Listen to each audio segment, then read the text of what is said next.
I'd just like to mention that, we ask council to be respectful of each other, be kind to our employees, and, with that, I'll call the meeting to order. And, before we adopt the agenda, we'd like to, move 6.4 to 4.3, municipal emergency measures plan, Jim's Lindsay, under public presentations, and, Jim Coates will speak. That's okay with everybody? With that, I'll ask for adoption of the agenda as presented. Councillor Land, seconder. Coates. Councillor Coates, all in favor? Aye. Contrary minded, carried. Conflict of interest, declarations. Being none. Okay, we're done. Public presentations, each speaker has 5 minutes to speak. So we'll start with Jillian Matheson, Justin Drive rezoning. Oh, may I approach? You may. Okay, I do have a handout to help clarify the information that we went over during the public hearing, because some of it was slightly misunderstood. And we don't have access to great technology, so if you want to take one passage down, just like you know, that's reasonable. So as you know, we are responsible for the proposal for the mini home park at the Justin Drive. We would like to take the opportunity today to try to clarify some misinformation that was going around. We're noticing not only online, but the community in general just seems to have a misunderstanding of it.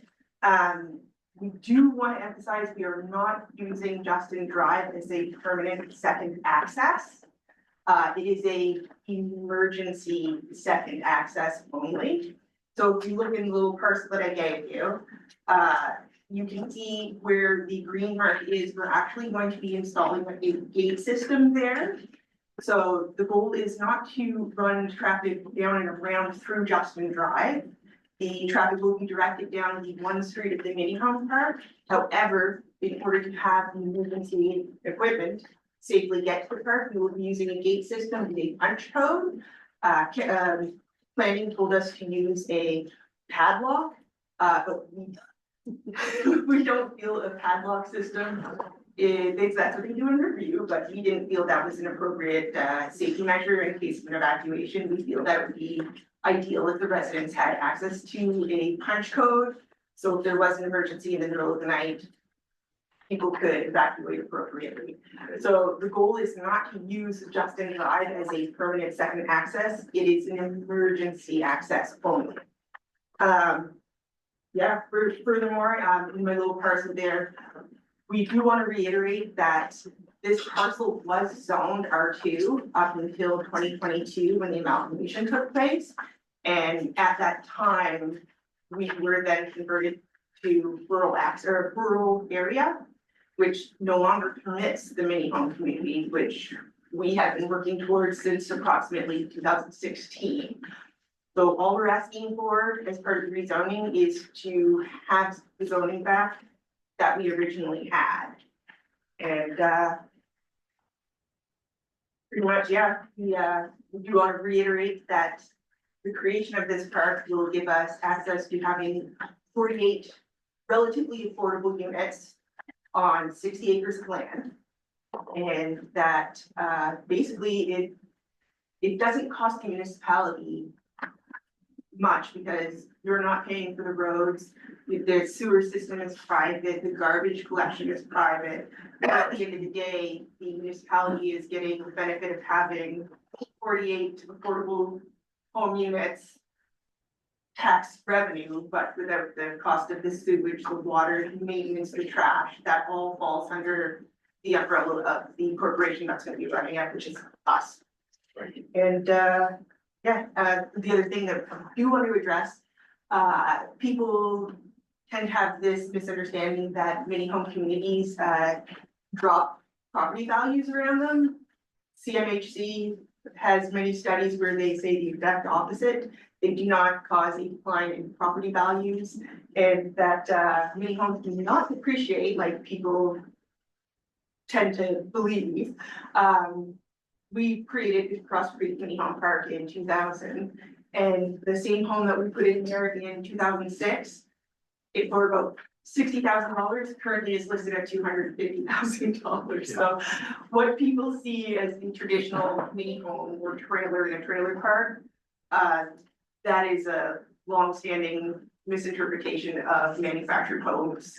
They're really lovely, and at the end of the day, we would be very happy to move forward with this community and give people with at a modest income level an opportunity to own their own home. So with that, if you guys have any questions that you didn't feel were answered.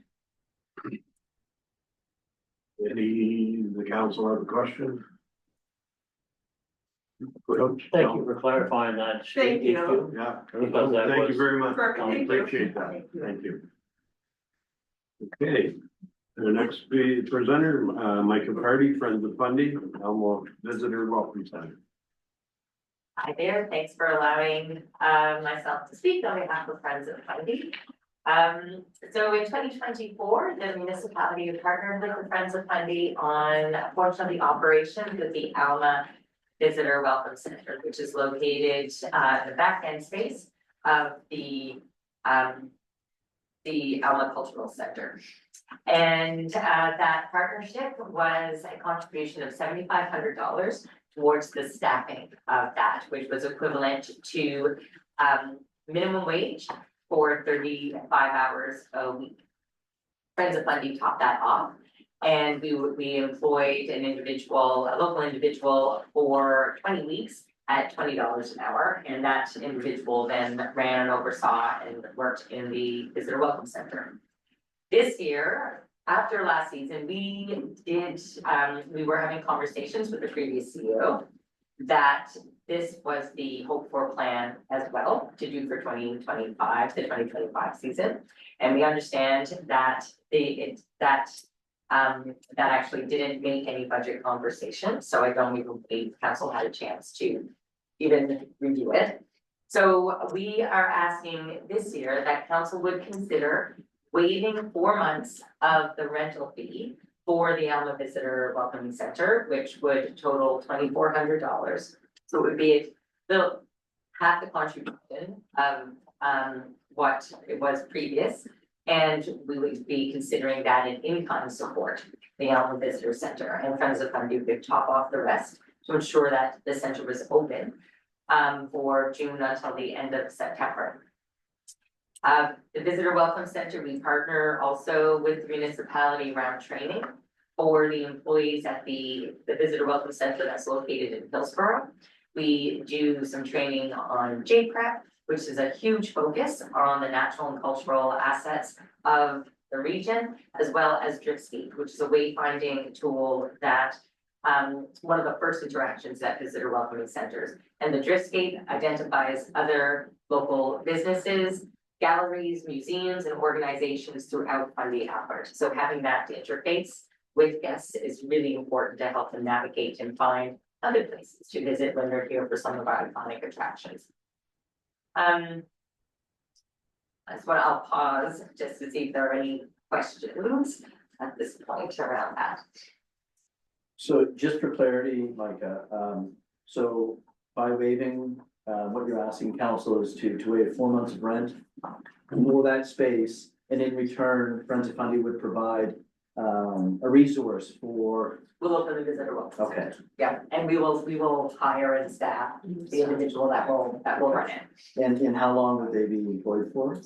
So for the minimum of the 4 months, so June till September. Okay, And then, however, we would see where our budgets were moving into the fall to see if we could keep it open longer. Mostly, we would keep it, last year we kept it open until fleet launch. The Visitor Information Center was used up until fleet launch. But the goal right now would be to use it at least to keep it open until the end of September.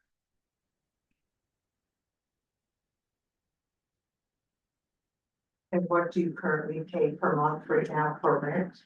600, so our lease agreement with the village is $600 a month for 6 months of the year and $300 a month for the other 6 months of the year. That different type of lease agreement was when the building was actually ready and open to be occupied in 2020. There wasn't a lot of places looking to go into new spaces. So I believe in 2021, we established the first lease agreement, and that was to make sure that that space was available for local residents as well. And it wasn't just a facility that was seen for visitors only. So we made it in 2022. We invested a little over $6,000 in having a local artist do a floor to ceiling wall mural of the region to help tell the story of the place. And then last year we outfitted the Welcome Center with other items that reflect the natural environment, but also some of the peek at the past museum pieces that weren't being displayed anywhere. And we did capture, we captured postal codes at the visitor welcoming centers. We partnered to make sure with the municipality that we're capturing the same information and providing that back to council as well at the end of the season. Yeah, I do believe we did see some of the numbers, both from Hillsborough and from Alma. I think that was given to us in a report. Yes. Last year, so no, there was, And we learned from it too, how we can like sync the sheets a little bit more and probably be more specific on the questions we want to ask guests that are with Fundy Albert. the only question I would have, not directly to you, just I assume that I'm gonna call it revenue. So by renting that facility, I believe that will be classified as revenue in our budget. I would assume it was. Correct. So, yeah, we'll have to, it's not like you can.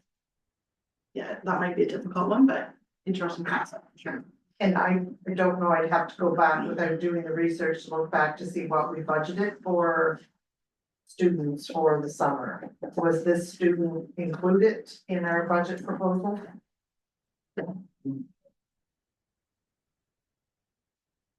Thank you. Okay, I think we're gonna have to have a further discussion on. if there's any more questions that pop up, because I know that's something for your next council meeting, I'm happy to put some, address them in a report as well. Thank you. Thank you. Thank you very much. All right, municipal emergency measures plan, Jim Lindsay. I'm gonna sit on my bed. Okay, I'd like to start with something. Councilor Coates is most current on the agenda item we're saying that council has to consider for the region, the whole region. I've got a proposal, a bunch of paper in front of you that takes it from that position and the review that we've done and a couple of the things to make it so that we can function within that big plan. Nobody's gonna read 96 pages when the fire alarm rings. So we've reduced it to, there's a couple of samples that I handed up. So if you want to take the first half, which is the compulsory, we either join the regions or we don't. We get council to decide that, then I'll talk about this. Oh,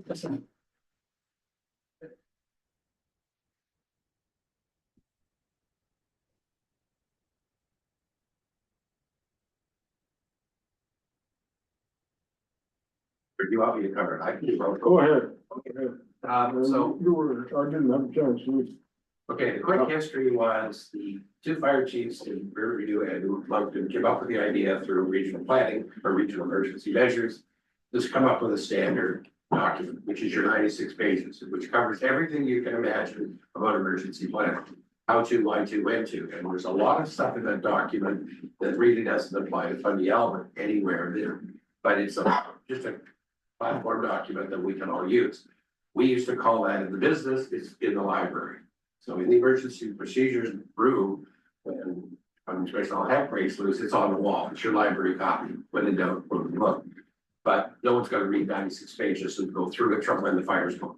So that document now has been basically standard, it's talking about pushing it for translation. And there's some legal issues that I believe council has to deal with.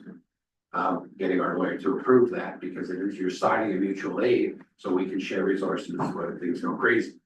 And they're all listed. So that's a pretty standard, I think everybody, did Councilor actually join? No. Okay, so No. only one region's not signed on to this. Officially, well, there's two, we haven't, So, it's a basic and standard document, city's got it, I've reviewed it, we do have. Stuff in the future will take to the committee for paragraph at a time, where we went through it and said, that's not the right word for Tony Albert, little stuff, just the editorial grammar. Council doesn't really need to, that'll come back from the committee. 96-page review is a biggie. So basically, from the big document that the region sent us, the ERO sent us, is REM. Is this regional group municipal agreement. So that's what council's decision would be. The original start of it, we were always wondering why those two fire chiefs wanted to take on such a big project, but they did. Provincial EMO is backing it. Every region that Tantramar is in, said that they're gonna participate. I've read it, I don't see anything I can see from my background in emergency that's wrong with it, other than you need 16 people up, so you turn the lights on, if you use that document. That's what we're cutting down, and that's the document I want to review with you. So, that ends that part, which is the agenda item. I would like to then move on to the document I gave you, and there's just a bunch of pages here of things that we've been working on through the committee. The first one being, it's called the duty officer, it should be put at the first page. Basically what that is if there's an event right now, how does the emergency services, police, fire, ambulance, call EMO, REMO? We don't have a dedicated phone line, we don't have dedicated operators yet. So the proposal was the duty officer situation with how we listed that. So it would be myself as the coordinator, it would be chair or whoever was in town, so somebody could leave town and just pass the phone. The nuclear football concept. And that they would take the call that would transfer from a dedicated phone line. So if you leave, they just call forward to whoever's in call. That person then would do what's listed on that page as you heard. So then what we did is, again, this is for discussion, this is not for approval yet. Then we'll go through, if you look at all the appendices, in the back of that 96-page document, they don't have this unless you got 16 people. They have full-time staff and we don't. So what I've done is each appendix says a checklist for, so for example, appendix D is for other members of the EMO or the village. What do they do and what would Jillian do involved in this stuff? C is emergency checklist, the officer commander, what they're doing in the field. E is the checklist from the center itself, first person in the door, do what? The lights on, get the heat on, make the contacts, make sure the right people are called, pull that big library document down and get it ready, make sure the phones work. The CAO has the checklist page there, and it's F. Okay, and then there's the listing there where the agencies sign off on our documentation, which would be the police and the ambulance and the fire department. So they all get to put their 2 cents in to amend. That's why this is not going for approval now.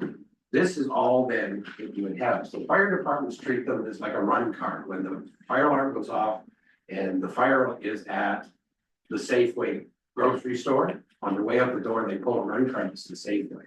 That's the research, that's how they do it. When we have an emergency, the first person that finds out decides to open the ECC, they walk in, say they're okay, all I do is the checklist. So the next person coming in, communication established, the call outs are being made. So the first person initiates the spread of it. Pretty standard, it's as simple as you can get it, you don't want to make it complicated. The one is not included here, and I won't include it because it's confidential, is the phone list, so who they go to what. That is in the ECC and in each of the duty officers' hands. We don't want to put it here because this must be a public document. This 96 pages will be public. So you prepare what you want to put in there.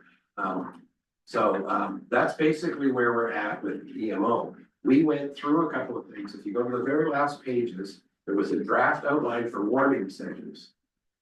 Okay, which is just a draft of what's the standard, what is the policy of council for a warning center. We then have a policy, what's the policy of council for a cooling center or an evacuation center.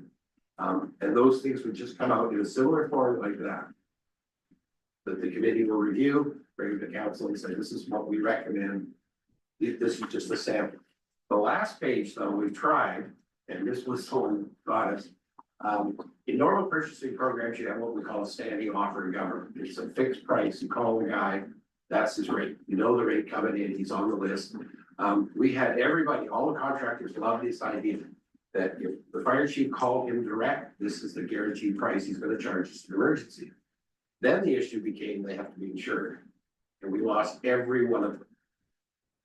So right now, there are no contractors that said they want to be on an emergency call out. That are insured, that we can find. So there's lots of guys here, there's lots of contractors, but you know, try and get like Danny Shannon, nope. He walked off the second, said it says right there, I certify I'm correctly insured for, nope. So that's an issue that we'll have to plug away at, but it's the rural versus the big city contract concept. So that's my presentation. The first document, the 96 pager, I think is in front of council. We are at a deadline, I believe, to that, back to the Brunswick emergency measures. They want to get this to translation. So that's the vote I think we need at your full council meeting. And then this stuff is just to make you understand that this is not the book we're gonna be trying to read while houses are fire. This is the stuff that you'll be getting shortly. Now that we have a restructuring committee, we actually lost more than 50% of our membership, so Jim's gonna have to put that back together shortly. All right, any questions? Jim, I have go ahead. one question. About the insurance, the liability insurance, can you explain that to me again? Okay, basically, if a contractor goes out and while you're saying, we've got a chemical spill, it's running down a ditch, Right. dike the ditch, and you got somebody's barn over. He's got liability insurance, so we're saying he has to be insured for that liability. Pretty standard, a contractor works on your house, you know, he knocks the door down, that's, our fire departments are liability insured if they accidentally knock the door down while they're going to do the fire. It's just an insurance policy, you should do something. Most contractors have, but Most contractors have liability insurance. Yeah. Whoops, that's why we had no problem putting it there. Also, we found out, no, they're not insured at all. So it's like negligence. Whoops. I could see, I thought that's where I was going with my question. It was a work safe insurance that you were looking for, because not all employers have the minimum number of hours or men or employees to pay work safe. Okay, we're not talking about work Right, safe. that's what I wanted to clarify. We're talking about liability. If Yep. the crane walks are not supposed to over while they're offloading because. Yeah. Just, I would, because I mean, I'm just thinking, you know, not to take away from your question, but it could lead to another question just to our public works department as well. I mean, we're using outside sources. I would assume you are. Yeah, so generally, the dispute the contractor I've spoken to is, because of the cost of liability insurance, they would get it job to job, a lot of the time. Rather than just holding it. So performance, they buy a performance one. But in our case, emergency measures, you don't have time. It's gonna be 2 o'clock in the morning and I'm gonna need a backhoe because we got gasoline flowing into Beaver Creek or something. We need that diked off. I need this guy on a list. I know what the bill is. An example of where this went awry or where it goes awry is you have an immediate need for some piece of heavy equipment. The fire chief should have made me, whoever's at the scene, the on-scene commander goes, I need it, call it. That comes up, the guy's on the list. We know what his rate is, not a week later, we get a bill for God knows what. You know, why, well, I thought you said about $800 and the bill's $4,000. We know what this guy's rate is gonna be. If you go provincial, you now don't have to pay a penny, because once they go provincial, you can now just say to the guy, go do it. There's some pretty powerful statements in the emergency, once you declare the full emergency, we're just talking about opening DCC. If, correct me if I'm wrong, did we not have a list before? No, you had a list of contractors, but none of them are insured, Not one. not one. I lost, of the 7 we had that were really keen, I don't know, Jim, did you get it? there is one. Oh, we come up. Who was that? I didn't. Fine. One what bought the land from us. Yeah, seemed fine. Oh, okay. So You get there's it, the one. Okay. So that's the sole source contract, so here we go, another PD. That's the only one that replied Because to. I thought he did, that's all that question. Yeah, so that was where we had 7, and some of them, like, you know, we were saying, if you're a plumber, electrician, sign up, that was the whole idea. If we need a plumber in a hurry. If we want a warming center, the gem won't start, where do we get the guy in a hurry? Fixed rate, call him, he's on the list. If you only have one guy, then you just issue free contract, so you get. We need to, for So you have. a Riverside, grant. Albert, Elma, Upper Coverdale, Lower Coverdale, I should say. So you'll have to branch outside the area to get those contractors to sign if they have insurance. Well, the problem, if you go to Moncton, there's lots of guys in Moncton said, I'll sign up, and I'm saying, I'm not gonna pay you an hour fee to wait, just mobilize. I mean, we're talking about, you want a backhoe for an hour's work out here, they charge you 7 hours. But you gotta have insurance. We gotta have insurance. Well, that's where. That's okay, that's what I'm saying. So the local guys don't have it, you gotta go outside to get They it. will be pushing. Okay. We did, I gotta change it, I did find, we now have a plumber on site. That is insured, carries insurance, so that's good for the Alma area, we're just my Alma. I don't know what he's, he's working here, Card's working here. I think he's insured. But you gave him, he's sole source contract, he's the only one.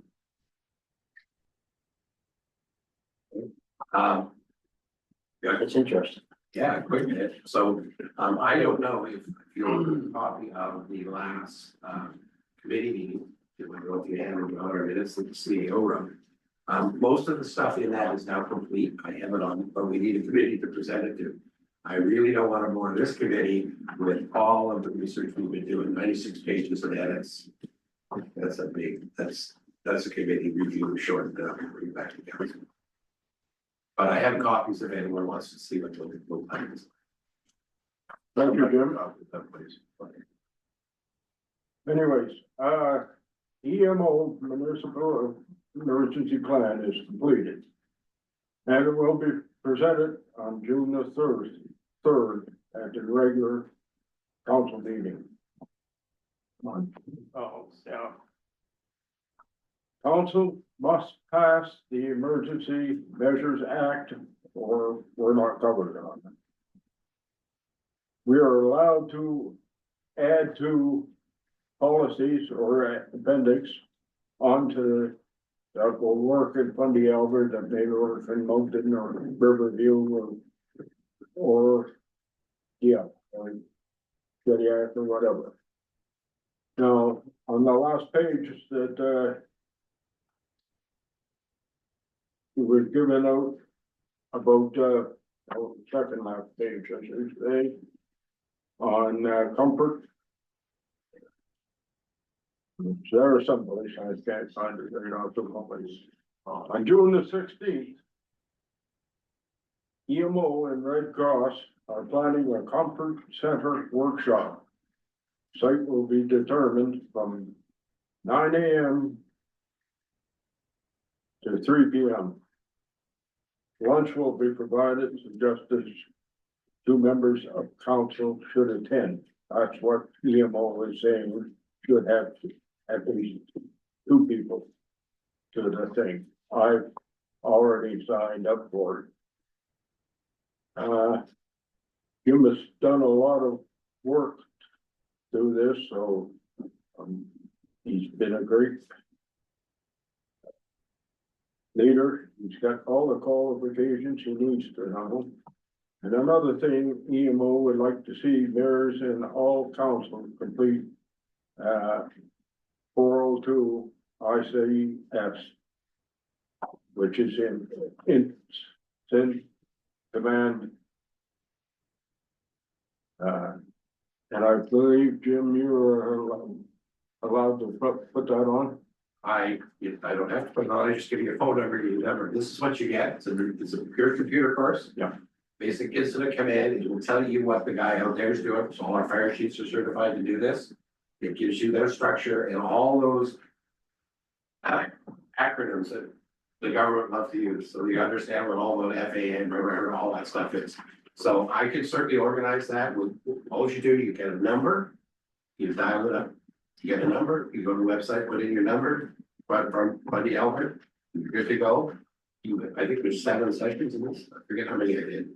It wasn't too hard, no, mind you, I had a background, so it's a lot easier for me.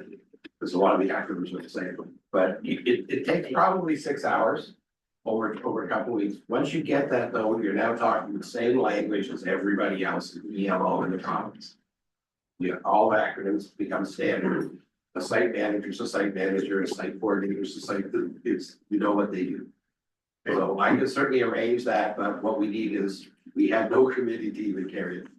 We do now. Welcome to the committee, whoever you are. Nice. Okay, thank you Go very ahead, Loretta. So question about back to the equipment thing. I remember going through this process years ago within the 3 former villages. We compiled a list if you needed snowmobiles, who had them, who need, so how does the liability work with that? Because we were under the impression at the time that yes, we have 2 snowmobiles, they're available if you need them. For the fire department or whatever, so how does that affect? Okay, for the fire department to step outside and start using the ham radio club, ATV group, skidoo groups, all of that. The council has to meet and declare we have a local municipal emergency. Now that's your life, you pick it all up. Now the government's looking after it all. We don't have to, we don't have to get a bill from it. If an emergency is declared in the municipality, the provincial act sets in, and now you can pull provincial funding to pay for all of that. And they cover everything. That's why there's legal issues with this 96-page document. So we're off the hook there. But we also have, I've already met with most of those groups to say, Kevin's at the ATV gun. No. Yeah, so I've been meeting with these guys, and part of that same group and why we need them is we're gonna schedule the shut-in check. If we have a big shutdown, everything's frozen up. The skidoo guys in the winter are gonna go around and check on all the elderly that we just want to make sure they're well. That sort of programs are where we're going. We're not ready yet, but we're going there. The warning center is gonna be approved. Once we know that, we can publish it. And if I may, I'm gonna put a 2-bit push Voyant. Voyant, the alert system will work if council forces it, but we're just not putting enough stuff on it. People say, oh, I've been on it for 3 months, I've got 3 notices. The Voyant alert system is, we can hit everybody on their own way. So I think now, I think through Kim and Derek, they've got a really good system you can put. So Derek and I are gonna sit in every public event with that desk and sign everybody up. When we go to the committee, or when I say we gotta have a warning center because that's the policy. How do we get that out right now? You can't have, people don't have computers, whatever. We can hit phones, landlines, we can hit it for going. So we just need to have a standard policy. I've got a draft for that. It's what we call cut and paste. Water is out from that. I just photocopy, hit send. That sort of stuff. And we'll get that, we'll develop over time. And we just gotta use, that's my 2 bits on that one. But other than that, I think we're doing pretty good. Just a little note to end this out. The EMO is very getting prepared for anything that happens. Why is in the Nova Scotian 2 summers, 2 fires, wildfires, they call them, wiped out quite a few houses, what, 200 and some houses, I think, went down. They're still trying to figure out what they're supposed to be doing. Yeah. They had 3 people for the Nova Scotia for their EMO committees. And everybody was just running around, so. New Brunswick has made it in that we could have a fire or a hurricane, anything could happen, and they've got all what you're supposed to do and that thing, so it's very important. Let's hope that we never have any emergencies that we do have to put in, but it's gotta be done quick when it's done, so we do have to be prepared for it. That's it. Thank you, Jim, for coming in. My pleasure. I thought I was gonna have to end up do this all by myself. Well, if I may, Mr. Chairman, I just have one quick thing. The province is now saying you have to exercise this crazy plan. There's money, believe it or not, out there that they've asked all of the regions to say, how would you like us to share the money? You want us to run an exercise for you? What do you need for training? We could get a grant, it's like a grant application. So I think, if we could get a committee together, Jim, quick, we can get an application and say, boy, we just like the cash.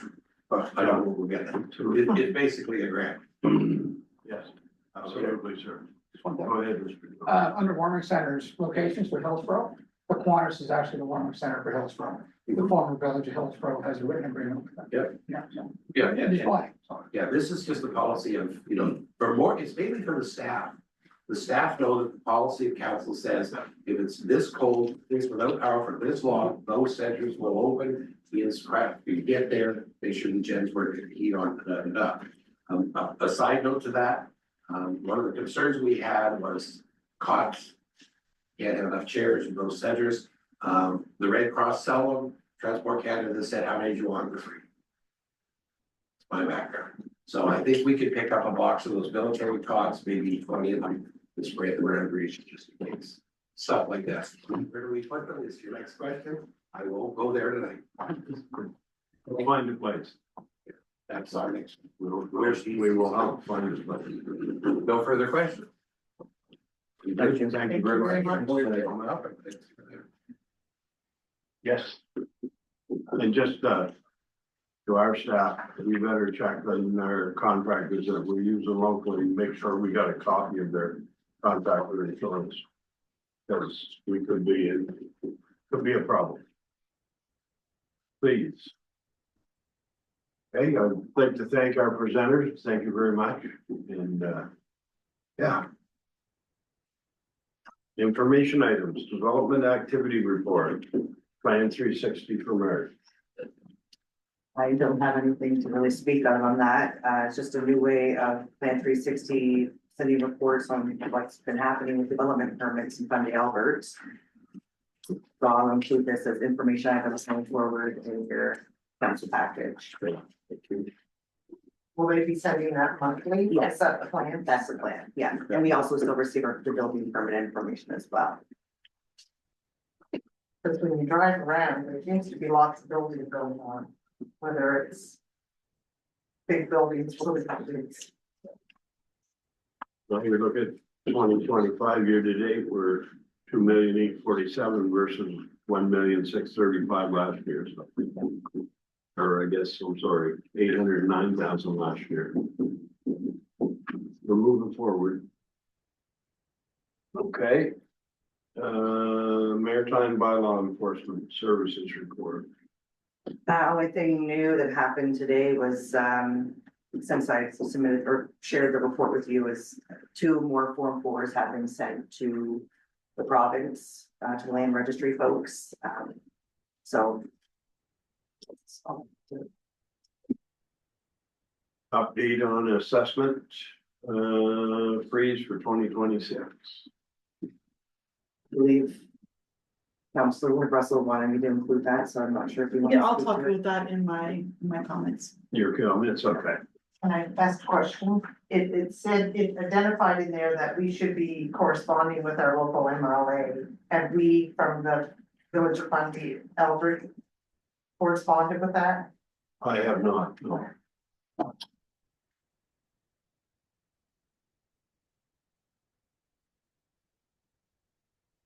Audit update from E6. I shared with you all the project update summary report. I don't have anything more to include. The mayor and I had a meeting with Ross Lindsay last week. I felt like it went well. There is a lady that's assigned to the file who has audit background, and they just hired another CPA to come in. He just started with E6 last week, so I'm not sure when we will be expecting him in the office, but he'll be working more with Ross on the operational side of things and processes. That's really all I can give an update on that. Unless you have something you want to. No, that's pretty much it, and we'll continue to get updates from E6. Yeah. As they go along and continue to push to get these audits done. I got a quick question, Mayor. On the E6, is there any conversation of when we're gonna be approaching Ascend again? To put this thing in a red bow and see if they're ready to take us? Or are we gonna go? Not a definite date, but there was some talk that, No, it's. Did we not see that? There is, it's in the Yeah, report. sorry. We're meeting with the auditor on May 22nd. 22nd. So for clarification, everything's ready to roll May 22nd? No, we are meeting with the auditor to talk to them because no one has spoken to them since they terminated the file. That was my point. Yeah, okay. Yeah. Thank you for clarifying. No problem. But they are getting documents together that are starting to look like we're moving ahead. We're supposed to have. Yeah. Is there any other financial auditors being looked at other than the Yes. consent? Yes, There, yes. thank you. All right. Council directions, Alma Gazebo.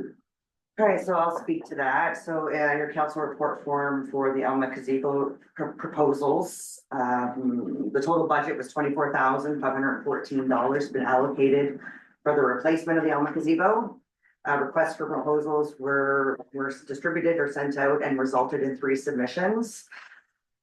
It's all there in front of you, but the staff recommends to, go with hickory dickory decks as it closely resembles the existing gazebo and offers the quality and durability and fits within the budget.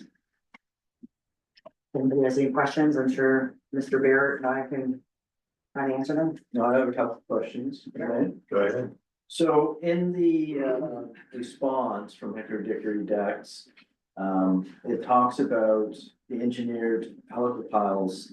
But they're an additional 2,800 from the 21,197. So my question would be, what is this gazebo going to be placed on? Just the existing ground, or how it's going to be affixed to the ground? I'll confirm that. Okay, Chair. I'm thinking of the wind. I'm not going into the open pretty quick. More of a sale than a gazebo was. So I'm sorry, what do you mean exactly? But So it would so- be sitting on posts. It's, yeah, it's, Well, the posts themselves, it shows as a separate line item of 2,800. So is that included in the 2197? Because it showed differently under the design. If you look at the summary of their, I'll confirm that. okay. Get back to you. And it might be premature, but, you know, if we, today, we vote on this, is there a start or a completion date, or if there's a timeline? Not yet, mate. That's all the questions I have for that. anybody else? Maybe look at the existing post to see what they're sitting on, because it should be tied down somehow. I think that they're in the ground by look at that. Those posts are in the ground? Yeah, it's working. Okay, So there's not a bit of bottom. answer my question. Thank you. Okay, we're good.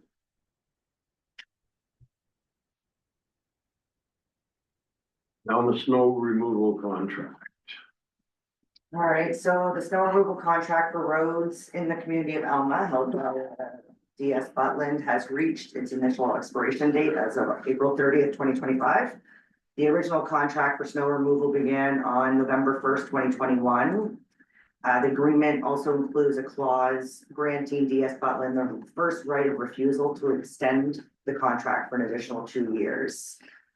DS Butland also holds a contract for snow removal at the Elma Municipal Parking Lot, which also just expired.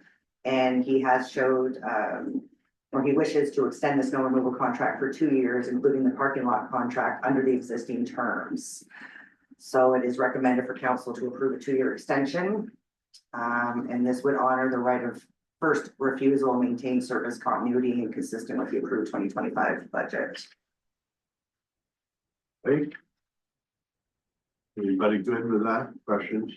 Good. The next is the municipal, I'm sorry. The next is the Riverside Albert Water Overrun. William? Oh, I'm in the direction, sorry about that. So Riverside Albert Water Treatment Plant upgrades, cost overrun. So the issue is the Riverside Water Treatment Plant upgrades project experienced an anticipated cost overrun of $13,880.57, which could not be accommodated within the rescope under the Riverside Albert Water Systems upgrade. So I'm just looking for council's permission to essentially add to our consent agenda to approve a transfer from our Riverside Albert utility capital account to our operating to cover the additional costs for this project. Questions? Yeah, I do have a couple of questions on this one. So the estimate versus the actual is where I'm still not quite understanding. A couple things is, so I'm assuming the contingency plan was all used up. Because we had estimated 30,000 for contingency, so that's been utilized as well.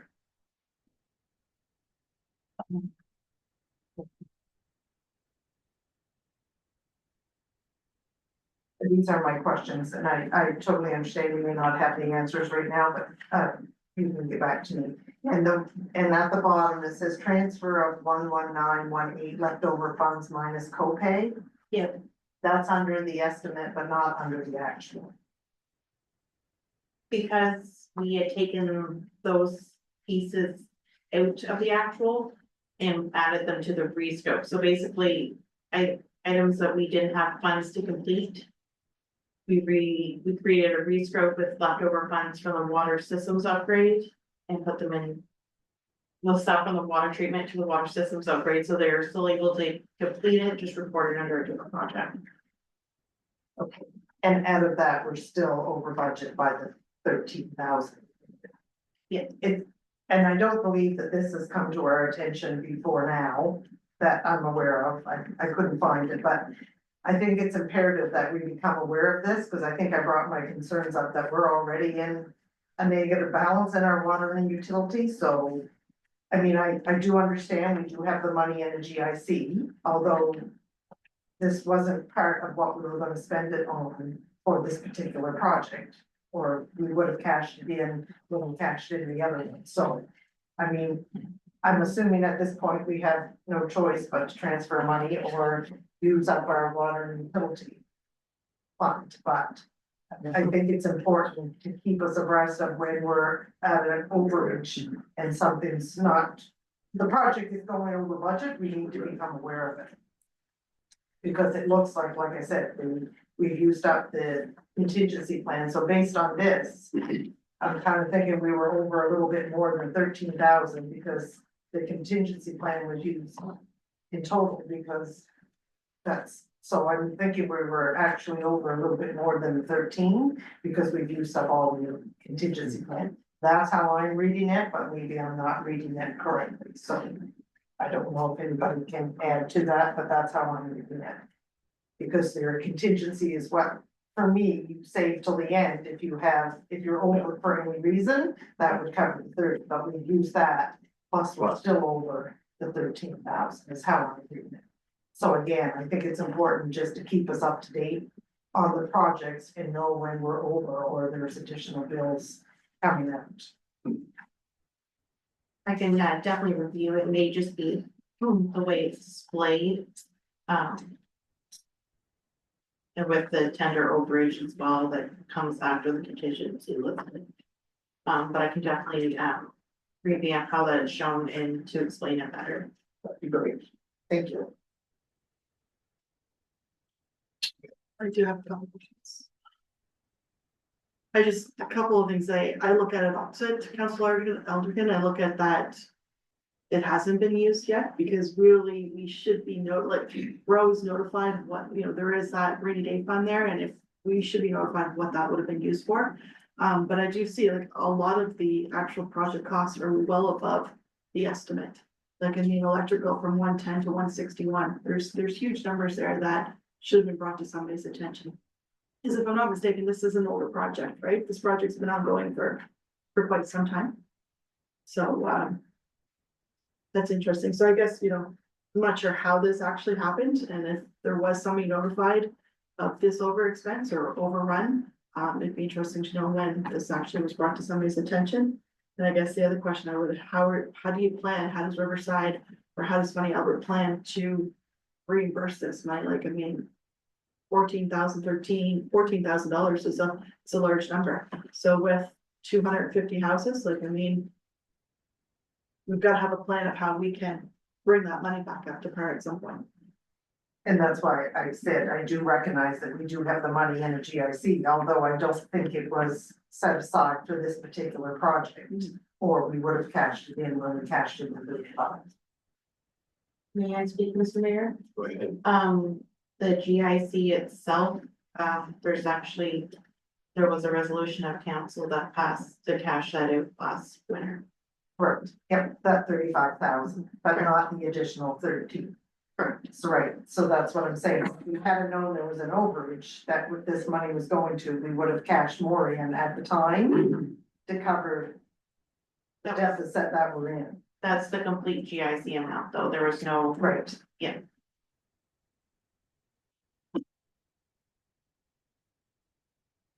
One question. So this is complete? This bill is paid, this is final, she's done deal?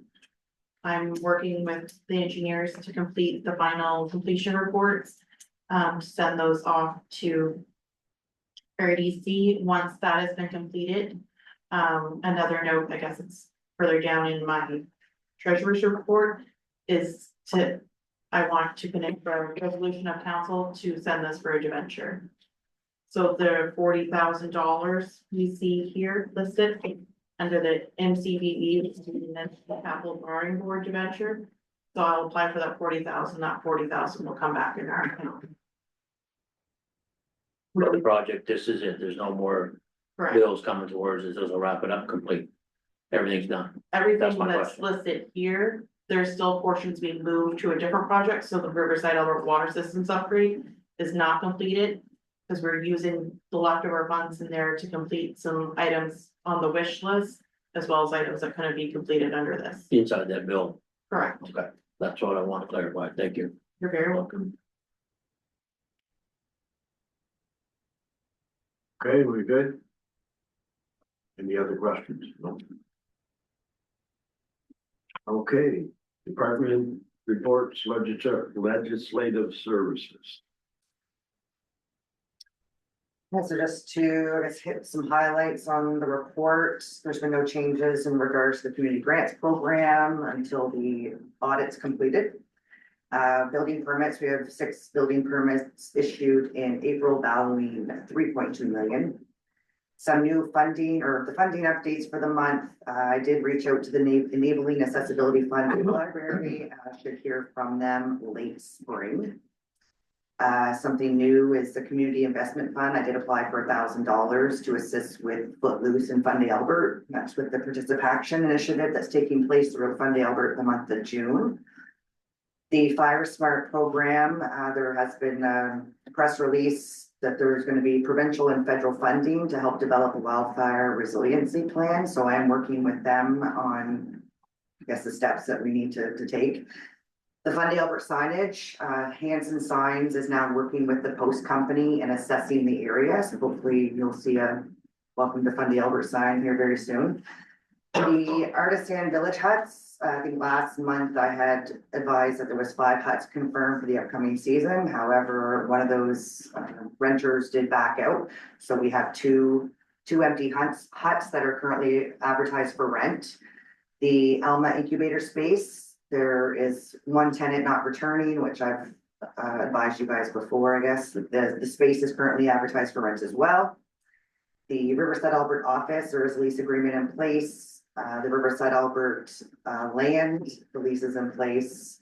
We also have a lease agreement in place for the Riverside Albert Rec Center, one of the rooms upstairs. And Kathy did advise for the month of April, there were 62 bookings in all of our spaces. And the policies, I did complete the 3 RTIPA requests. And the guide for Fund Albert counselors has been completed and distributed to you all at the orientation and training. And that's all I have to highlight. Thank you very much. You're very welcome. Okay, anybody has any questions on that? Thank you. Okay. Director of Operations. Thanks, Mayor, councillors. Just a few updates to add to what has already been presented to you is for the Hillsborough Wall exploration. Anglo sent out to those emails Friday to mark the actual site they're going to drill the well and the proposed plot of land. I've reached out to the landowner to make him aware that has happened and that he's got any questions about the markings that we put out to reach my help to me.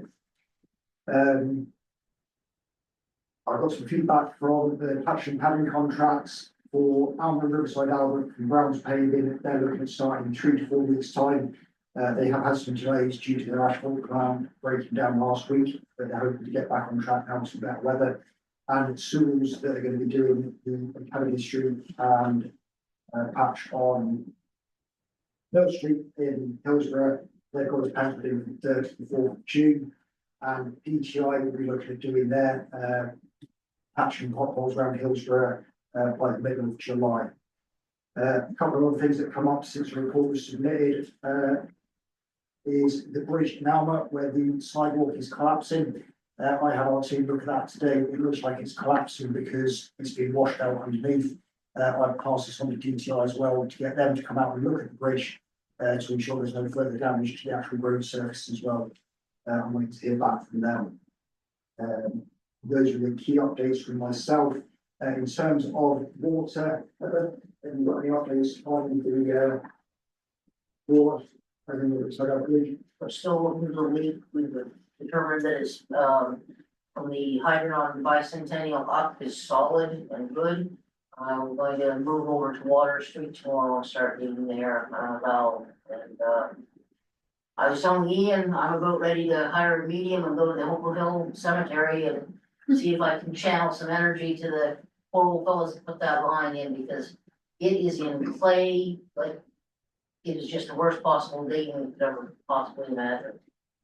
It must be difficult because it's very wet there, It and is, I know I put in a thing, the beavers are back. yes, And the water is being backed up and is not draining properly either. correct. So when the beavers get rehomed this time, I'm not sure where to, maybe Europe? Yeah, I don't know, but it's It's hot, it's bad, and the water is raising in the ditches, so if you're padding there, if that's one of the padding places in the school and the kids and the bicycles, like if they go off the road now. We initially reached out to Department of National Resources to try and come up with a long-term solution, not just a moving up the road like.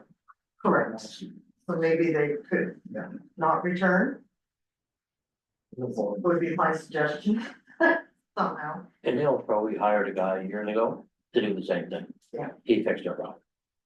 We've done that twice, I think. They, Unfortunately, come back and yeah, we're very friendly, they keep coming back. They were doing laps the other night while I was walking on the bottom road, you could watch them. Hey, you're friendly by nature, so. stop feeding, Right. stop feeding the beavers. Yeah.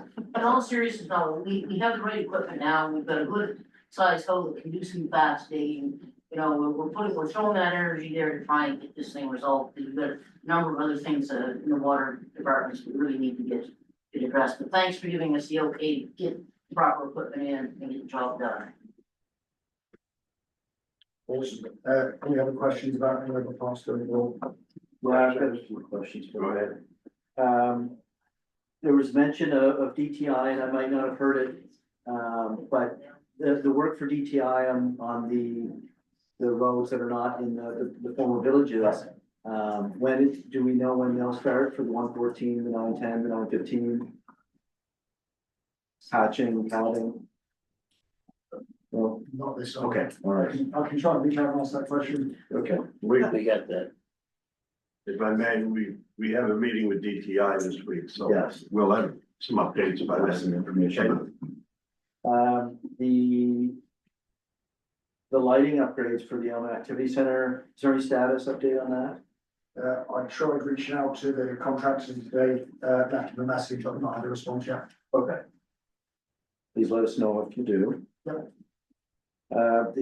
I did hear that, we have received the new pumps for the Elm lift stations. So the parts have been received, Yeah, they're ready to go, so that's on the way. okay. We're still waiting on an exact date for the actual pumps, new pumps and such.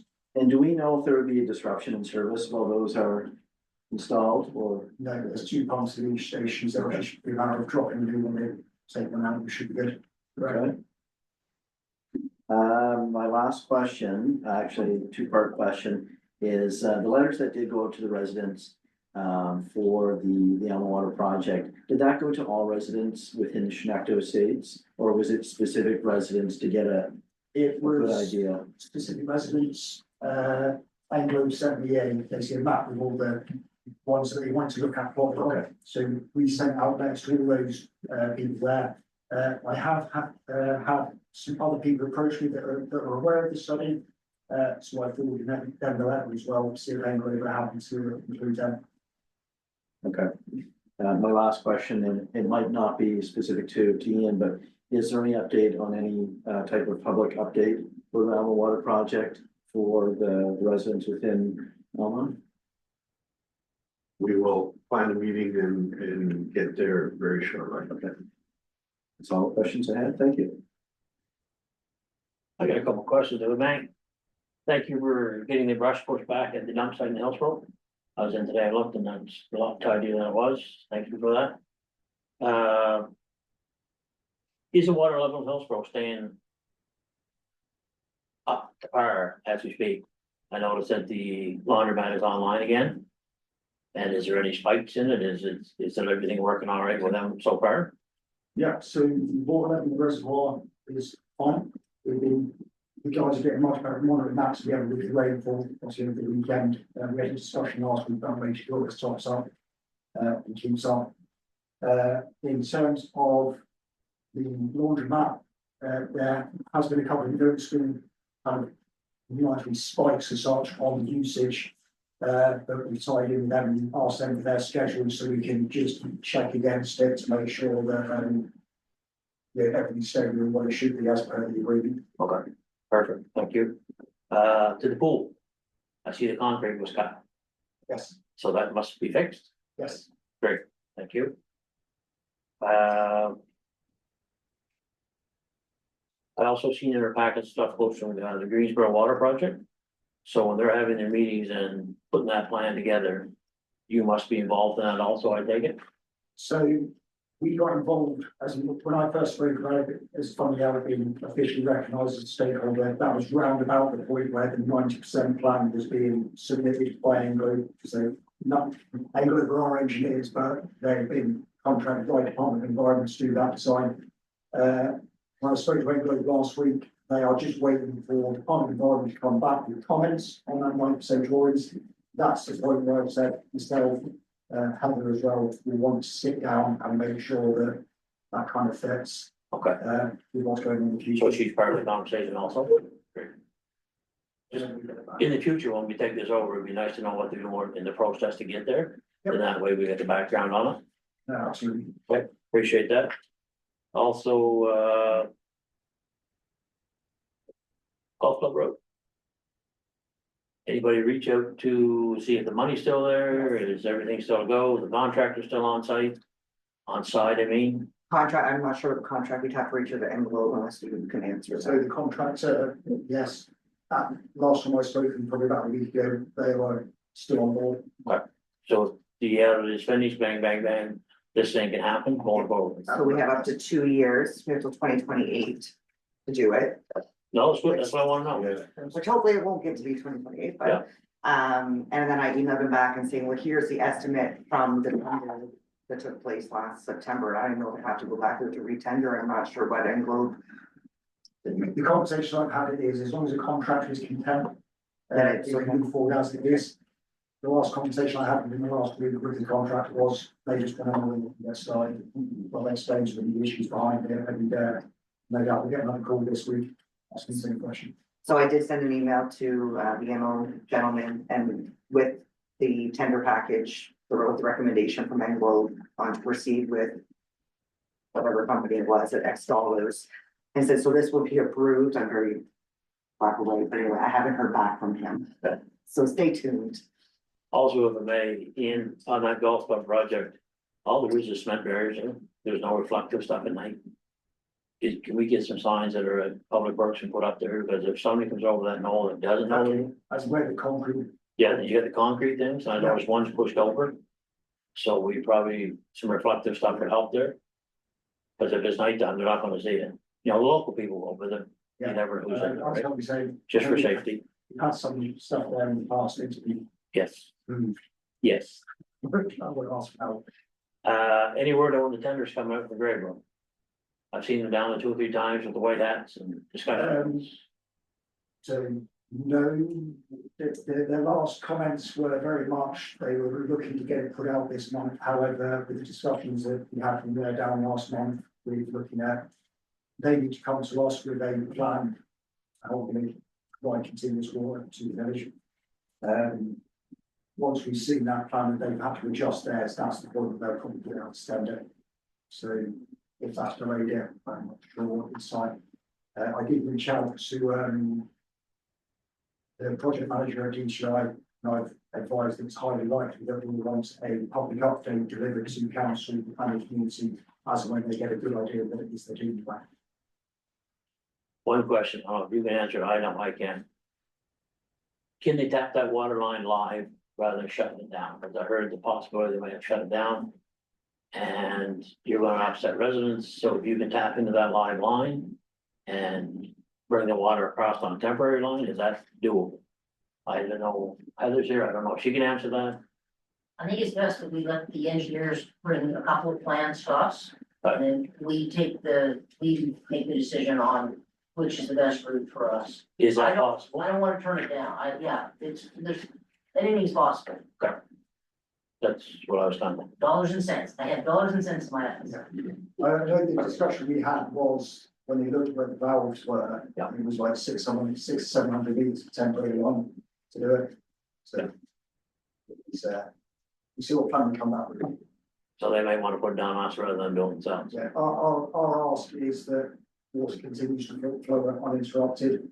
Their kind of comments on that was they may have need to shut it down for 4 or 5 hours in the middle of the night to allow them to connect, you know, be able to possibly, but until they send us the plan, I can't. No, I understand There's that. probably some ideas in between. Perfect. Good, appreciate that. Thank you. That's all I got. Okay, anybody else?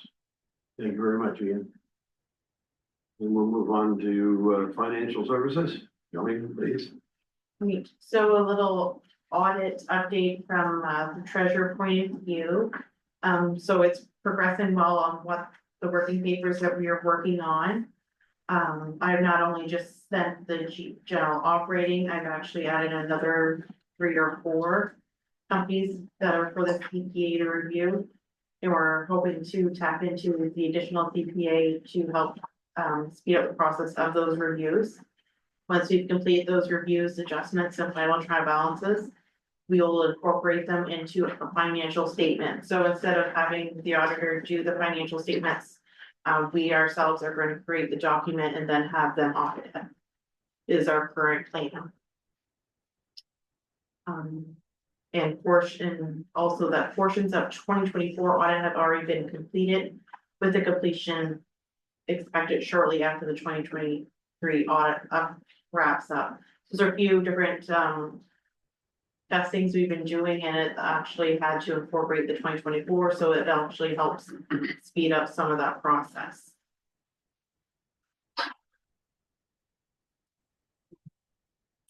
Just a couple of notes, there's nothing really there's a few things that are over percentage that are not too, there, the only concern was, the interest on temporary borrowing and Riverside Albert Utility.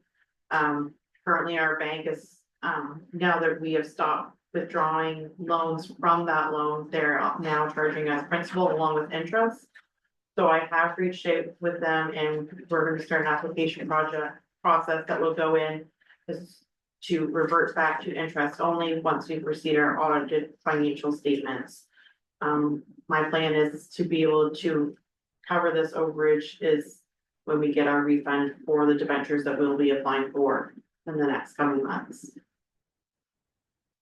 For receivables, we're still actively working on them. We've had a little bit of movement, and we've had in the last week, we've had a lot more catch up as they did not want their services disconnected. In the motions of council, I've discussed both of those, but if you have any further questions, let me know. That is it for my report. Any questions? Just a couple of questions for me. Again, my focus is mainly on the Riverside Albert Utility Department, so I did have some questions that was different from the report this time versus the last report. I did want to say I emailed those to the administration team and they were very timely in getting back with all the answers, and the answers made perfectly good sense. I just wanted to just give a statement here that the finance reporting to council is imperative for us to make our decisions. And from month to month, the formatting seems to change a little bit. So I'm recognizing now that the budget appears to be in the system, the accounting system. So moving forward, is this what we can expect to be our, Yes, so as long as council is happy with what I presented, I will try no other modes, as long as I have a general consensus is that this is what council wants to see, which is the budget lines versus actual, and this is something I can produce very quickly. it's not a time consuming thing, that Yes. it's all in the system. So I think for me, this is what I'm looking for going forward. The only one comment I would add is when there's a high percentage, like when we're 4 months in and the percentage says we're 70% at budget, if somehow there can be a note given as to why we're at 70% of our budget after 4 months. Yes. I think Anything that really, sorry to interrupt you, what's the other thing, but anything that kind of spiked, that was, I felt a concern, I have made notes. But not only you understand it because you deal with it every day, but when I look at it and say we're 69% at budget. It may not be a concern to you, but to me, it is a concern, and to the taxpayers is to. Yeah, and it should have a note. Right, so those are just the kind of things, but for me, I'll let the rest of the council, but I think for me, having the budget. I did go back and check, and the budget's all in there, and it's all on the right line, so I think this, for me, is a definite step in the right direction. And I would like to see the consistency of the reports moving forward, so that we can familiarize ourselves with them. Thank you. Anybody else? Go ahead. And some questions that come in. I'm trying not to be all over the place here, but I'm looking at the Elm utility, Julian, and I was looking at specifically, there were some anomalies when I compared it to the March. But speaking to Councilor Elrican, I think that has been, resolved and understanding through the responses that she received, that now that we see it put in this format, it's definitely better for myself to understand. It's lined up better. One question I did have is, we did get an email on May 2nd from the interim CAO that was stated as of April 30th, the Elm utility bank account had a positive balance of $53,760. Now, this report is showing that the account is at a negative of $300,483.51. I'm sure that this includes an invoice that might not have been from the email. May I answer? Yes. Yes, okay, I just don't wanna interrupt you, you're still asking a question, so. I guess I'm trying to think of it in easy terms to understand, is just that. Our cash flow is gonna be very different than what our income statement's gonna show, depending on our cash flow. So we've entered in the invoice, for Camille Legier, which we were waiting for temporary funds to pay, so that puts us in a way over deficit, but it's actually probably. That same amount is what our bank account is showing cash flow available today. So, but that's today, I'm also paying more bills for Englobe, and it'll go on pretty fast. But it's a steady payment back and forth with RDC, and now that we've had training done for everybody for RBC Express, we're gonna be able to process payments and have return from RDC really quick, because we're no longer mailing the checks, we're sending money directly to them. So that would be, so the difference there would be a matter of cash flow as opposed to what the account is actually showing. Is that what you mean? Okay.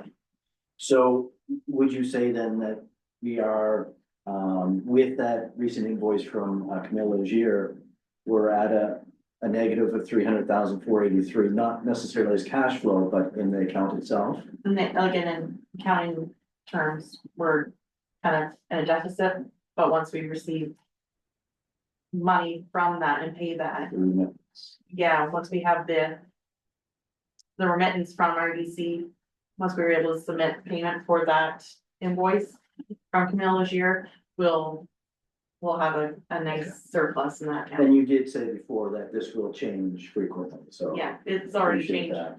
probably 2 or 3 times since I produced these reports. Okay, well, that answers my next question, which is, are we in an overdraft of over 300,000, but that would be a no, not at this point, so.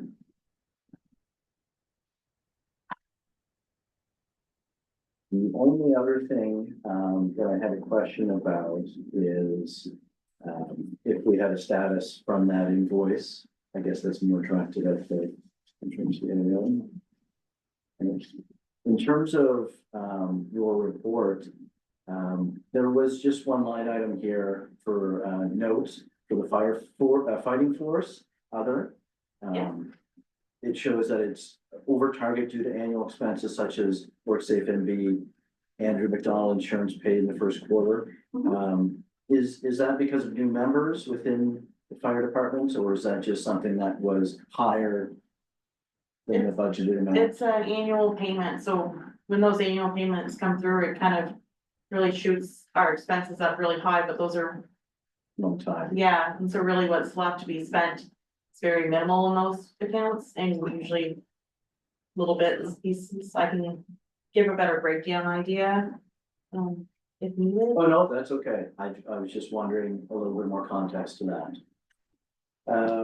I guess my last question would be, in terms of the receivables, when we're talking about the services, and this is general for all 3 foreign villages. At what point do we disconnect or start the process of disconnection? Is it when an account goes into collections or prior to that?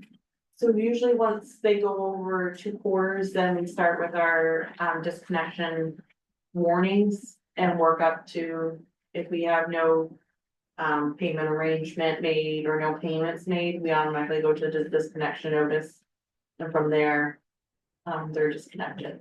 So would it be safe to say that what we're showing here on your report, that just because it's showing an amount in collections doesn't necessarily mean those accounts would be disconnected in terms of their services? If they've made it to the collections section, Yeah. they've been Okay, disconnected. they have.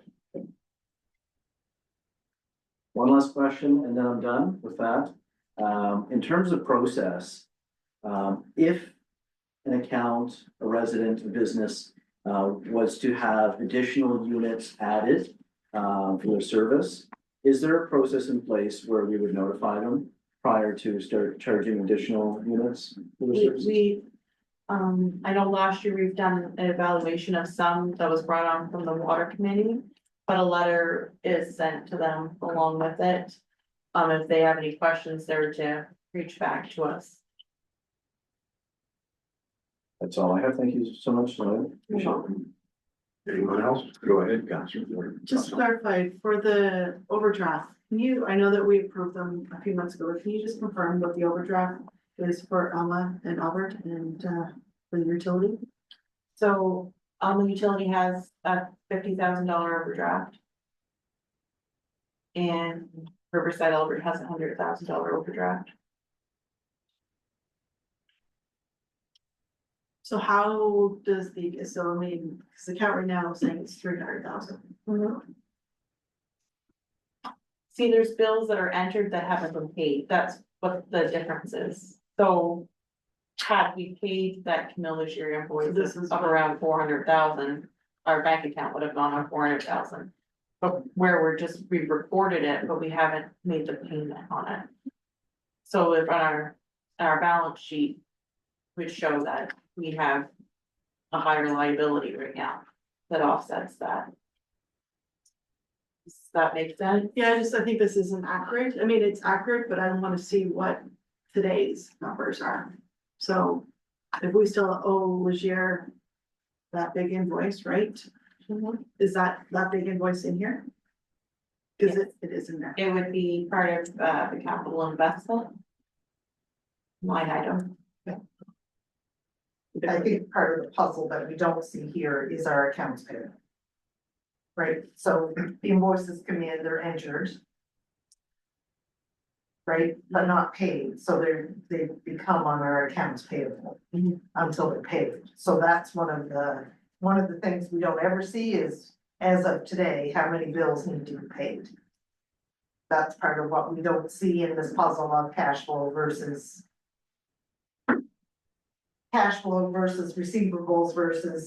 receivables is we've billed everybody and that's what they haven't paid. The payables is we've received all the bills, we've entered them, but we haven't paid them. So it is a puzzle. And it is, and I would agree that once you look at it, it looks like. But again, it's the tracking and it's,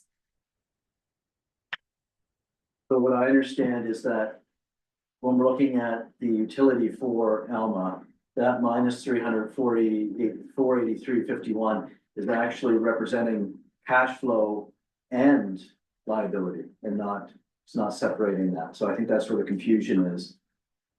Is that we haven't paid these, but we're also, even though we may have a cash flow, and I'm just gonna use this as an example of 50-some thousand dollars that hasn't been dispersed as a payment necessarily, it's being utilized, and this is reconciled with both of those. Is that correct?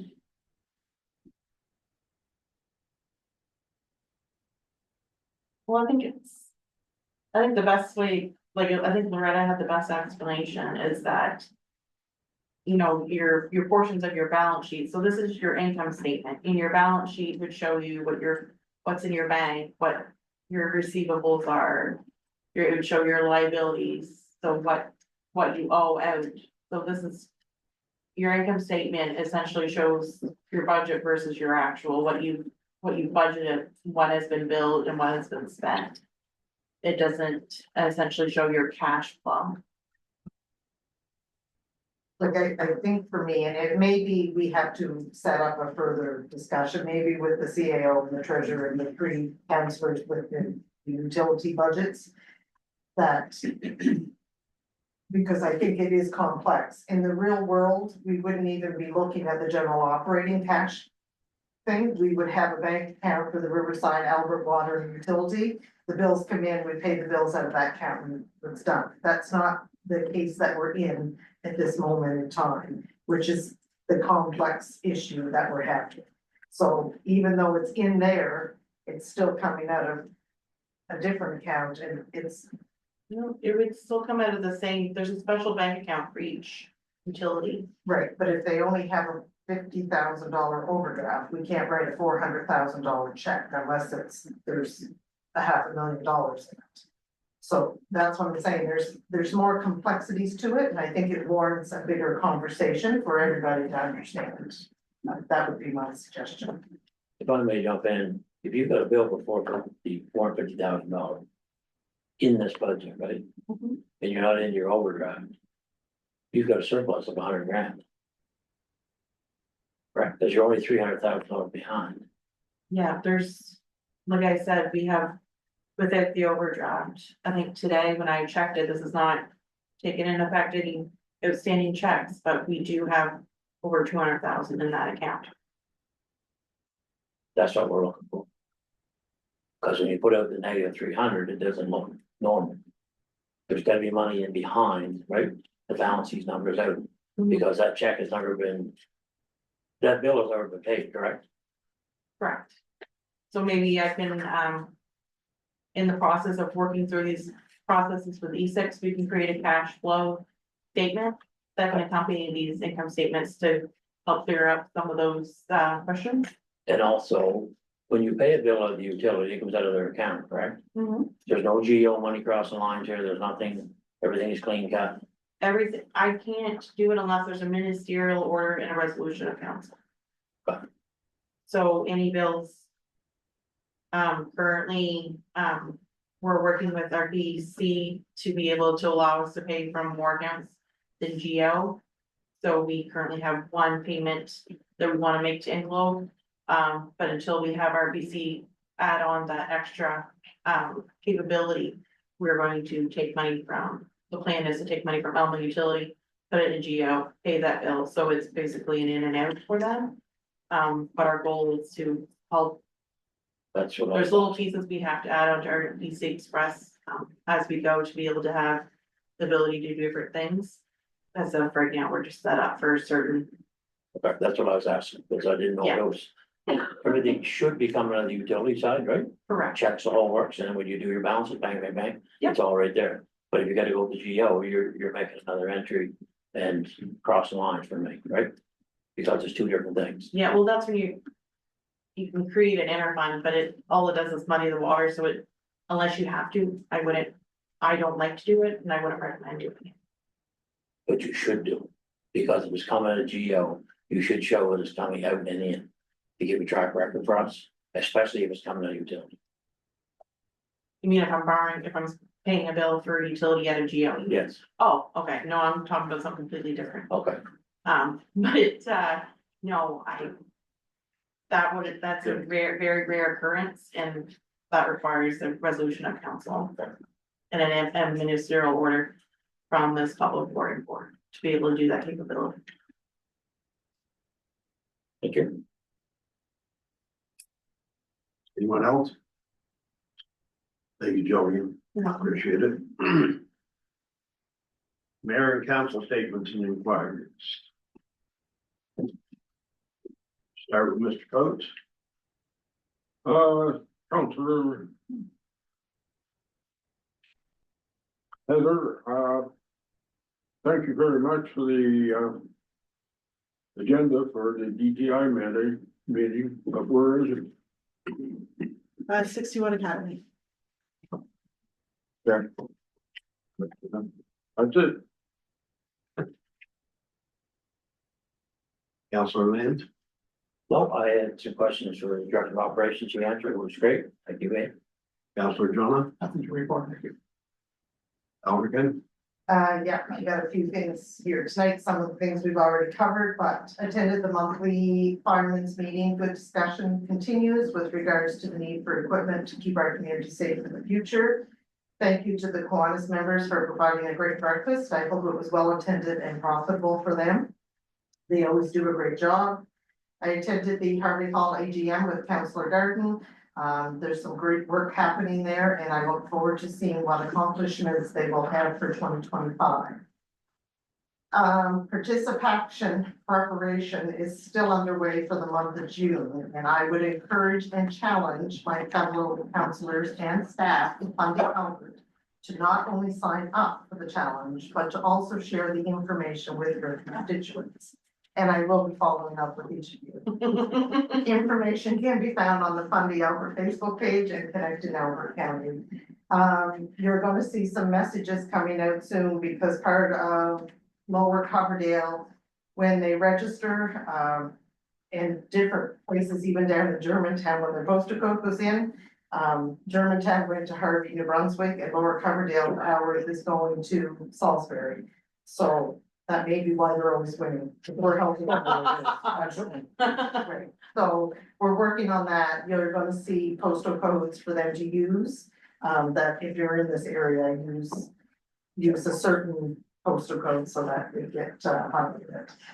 We did talk about the Riverside Albert Water Leak and that we've noticed when. I've had a few great conversations. Great, maybe not so great with regards to the condition of the Albert Mines roads. Although this road is not a municipal road, I think I have brought it up in the past as they are taxpayers of Fundy Albert. I think as a council, we need to continue to advocate to the province for those residents of Albert Mines because it is in bad shape. So I know there's some work going on by some of the residents, so I encourage them to move forward with it, and I think as a council, we should be supporting their initiatives. It's flower bed time again, so the weeding of the flower bed. I think Riverside Albert flower beds have just decreased because most of our property, we're not maintaining it ourselves anymore, so I wasn't sure whether there would be any public works available at some point, or is it in the plan to help the weeding of the flower bed? I did speak to the ladies that look after or help maintain and weed some of the planting for us, and they're totally open to coming up with a plan that has a lot less maintenance for everybody. So I didn't know where things stood with that. What specific file that? Well, it's the one at the cenotaph is the big one. And then I think there is one, I don't even know if it's still there, one across from the end of the Crooked Creek Trail. And there was a couple around the flagpole. There was one around the flagpole at Riverside Rec Center, and I don't even know if that got done last year. So when we sat down with the work plan, there was a number of hours allocated to flower. Yeah.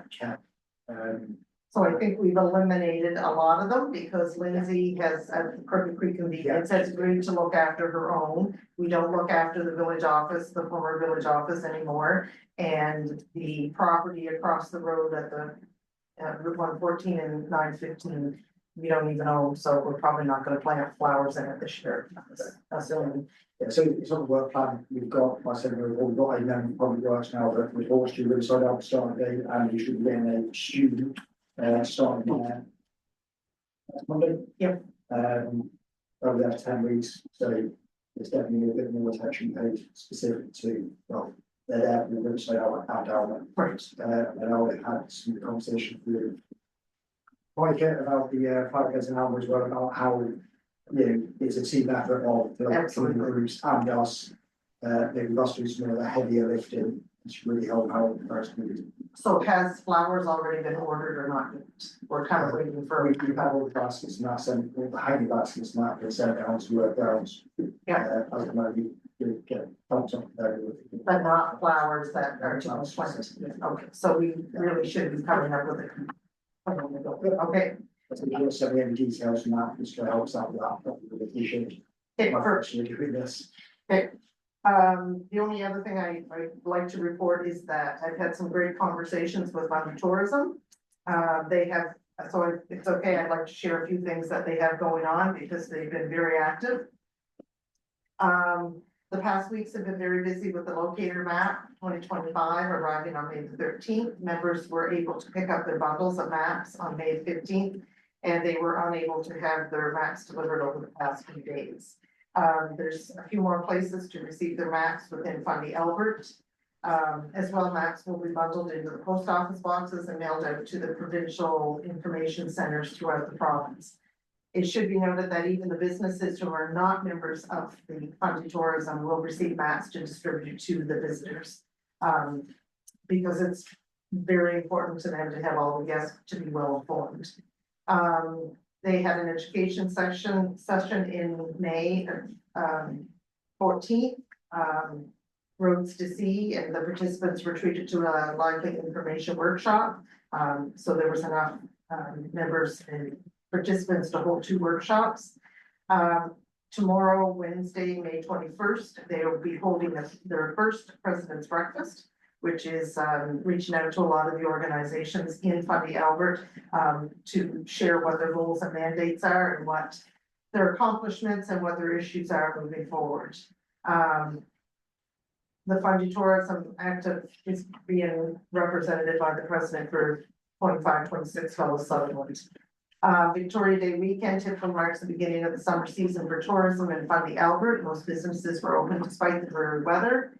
And Driftscape, I think Mike made mention of that earlier, is a digital program promoting the area. Despite somewhat inconsistent reception, Fundy Tourism is supporting the initiative by giving a member discount to those who sign up, as well as an outright donation to the Fundy Partnership for their work in promoting this area.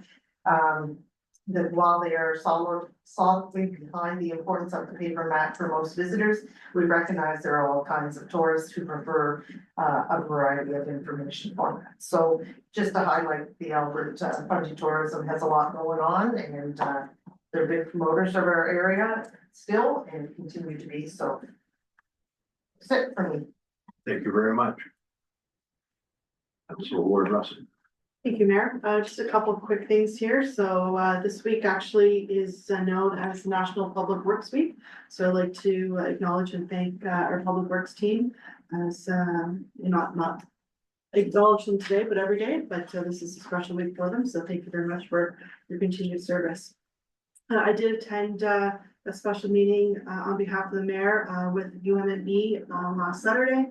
As you're aware, we did talk about it today under information was the recent announcement of the freezing of assessments. This is good news and it's bad news. Good news for residents that the assessments are gonna stay put, but not so good news for the municipality of how we're going to manage our budget going forward.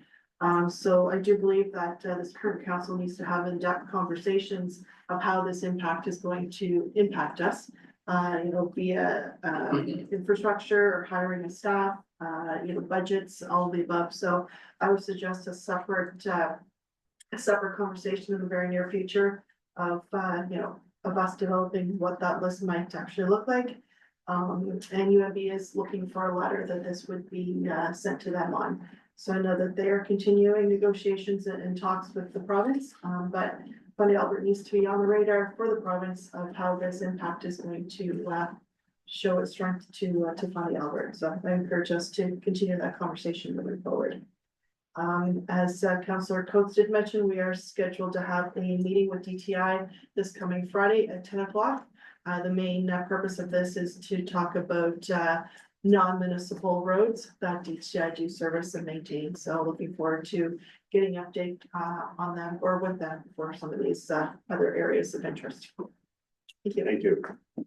There's an upcoming UMB meeting that I will be attending, and Councilor Ward Russell is welcome to join me if she's so minded. And that will be on their agenda, I'm sure, about the tax rates. Keith, thank you very much. Councilor Garden. Thank you, Mayor. I'd like to just add to that. Somebody mentioned that reaching out to our MLA, Sherry Wilson, if we could maybe also include her in any type of meeting, offer for her to attend. I think it's important that we have representation from the provincial level, since I understand that it was not her party that made this decision, but also have that representation there and maybe a bigger voice at the table. I did have a question for Councillor Elderkin. I might have missed the participation. When is the start date for that? June 1st, June 1st. only for the We'll month, see a lot more about it soon. you will, Okay. and I will be following up Okay. With me specifically. with all of them. I just have a few things here. Like Councillor Elderkin mentioned, her and I attended the AGM for the Harvey Hall. Just want to say congratulations to the Harvey Hall on another successful year by adding value to the community. And thanks for the cake. We did get some cake. Councillors Elderkin, Land, and myself attended the monthly meeting with the 3 fire departments. It was great to see the collaborations and the discussions for the equipment. We also had a presentation on the TMR radio system. I didn't know that radios were so complicated, and hopefully we can move forward with the right decisions on that. The last thing I wanted to talk about, I want to emphasize the importance of volunteers and the community groups within Fundy Albert.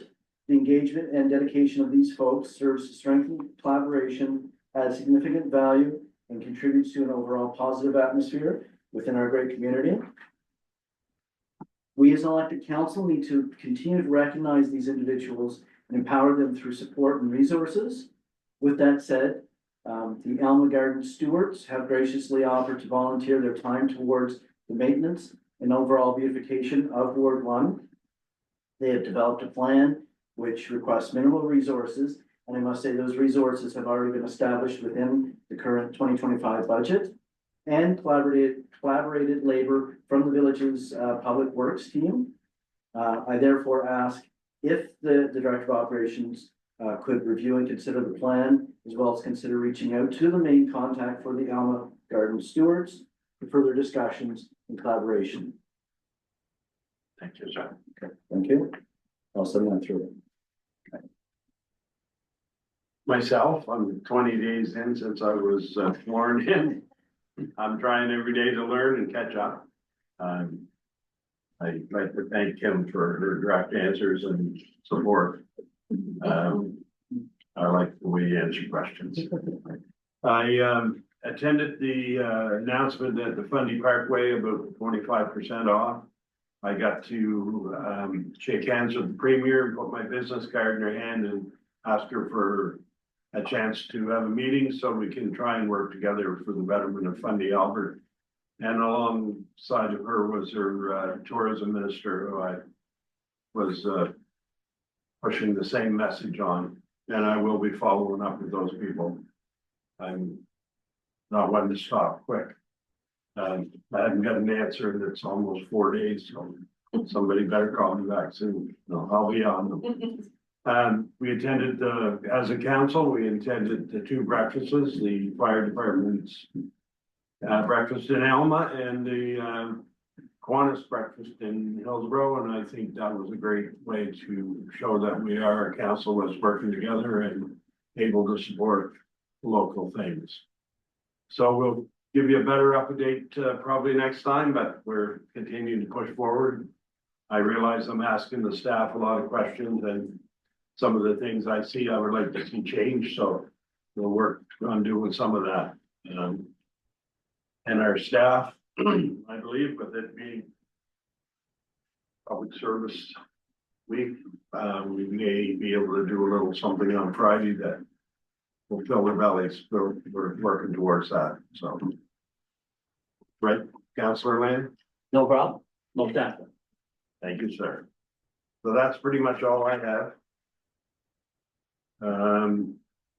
Public statements and inquiries. Any, Kim?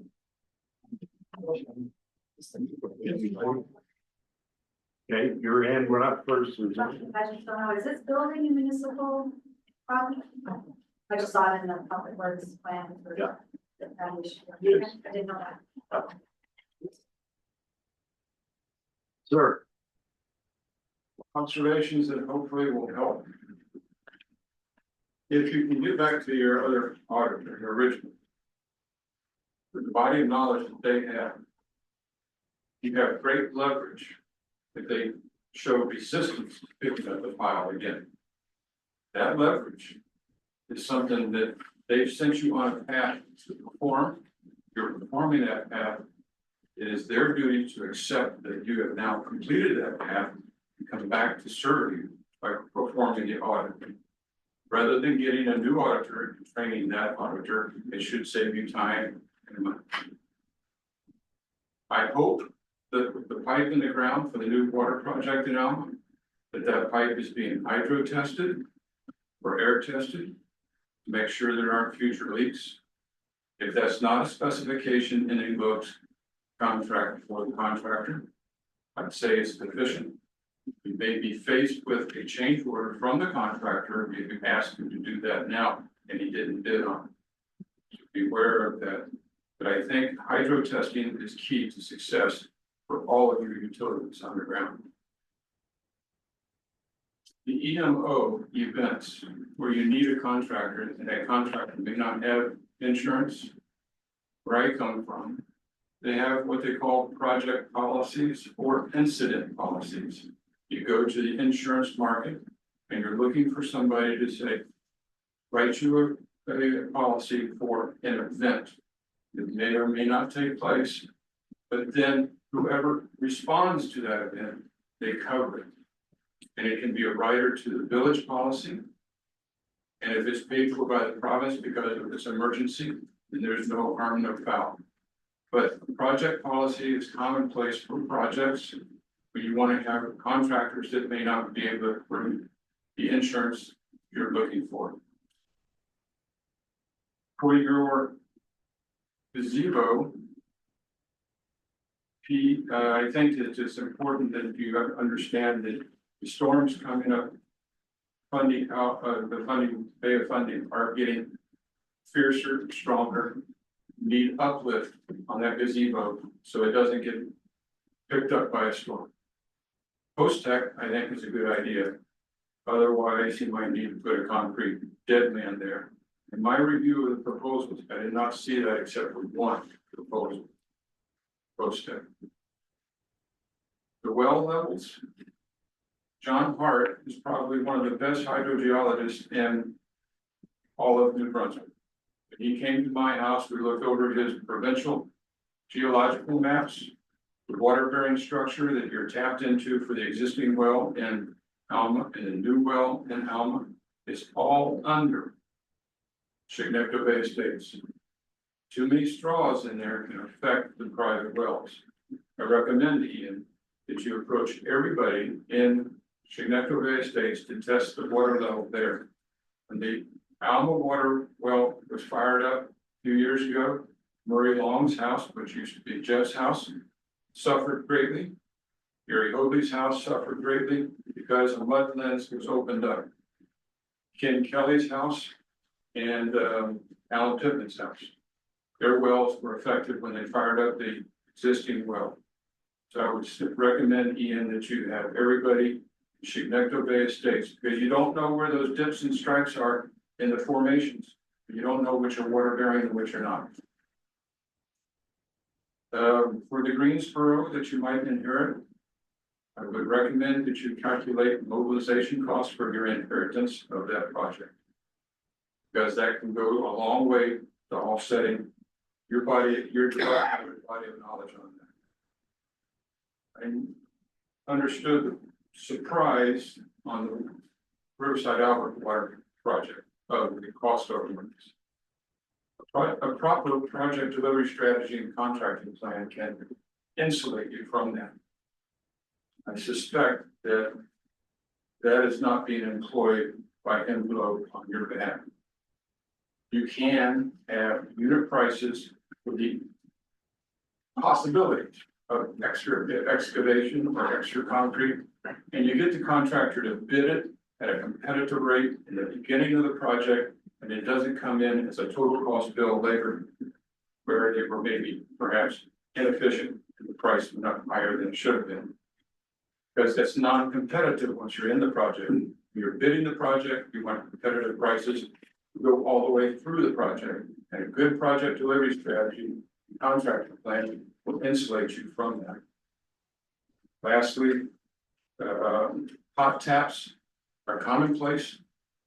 Hot tap is tapping into an active pipeline. It's used commonly in the utility business and the oil and gas business. There are contractors out there that do that. So financial analysis, is it better to turn the water off and irritate some customers or pay for a hot tap?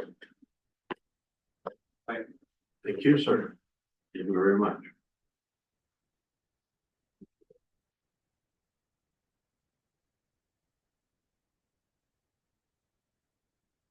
Sir? Me? I know, Lee Warren. Would you mind sending an email with that description that you just gave us on those things? All those? Yes. Be happy to. Thank you. Yeah. We'd appreciate it. And I'm open to questions. Yeah, And I'm open to emails back. okay. But we're open to hear what you have to say also. Thank you. There's one more. Go ahead. Should I stand? It's up to you. Okay, so, I'm got a petition, got over 150 signatures so far, nobody said no to me. Basically, we're very distressed on the condition of the road, and I understand it takes years before anything's accomplished. With planning and getting money, funding and all of that. So we're putting on pressure right now to start doing something, because it is abysmal. People are not going down the road because it's injuring their cars. The people on the road are paying thousands of dollars to repair their vehicles. It's getting really bad, beyond tolerable. We're getting patches on patches, and I understand the conditions. We've got a hill there, the water's flowing down under the road, we've got water heaving, we've got solvent litter that's creating problems. You got log trucks driving, but thing that we want to stress is that is an access road to the biggest tourism locations in the province. And when 114 has a collapse, it's going to be cut off.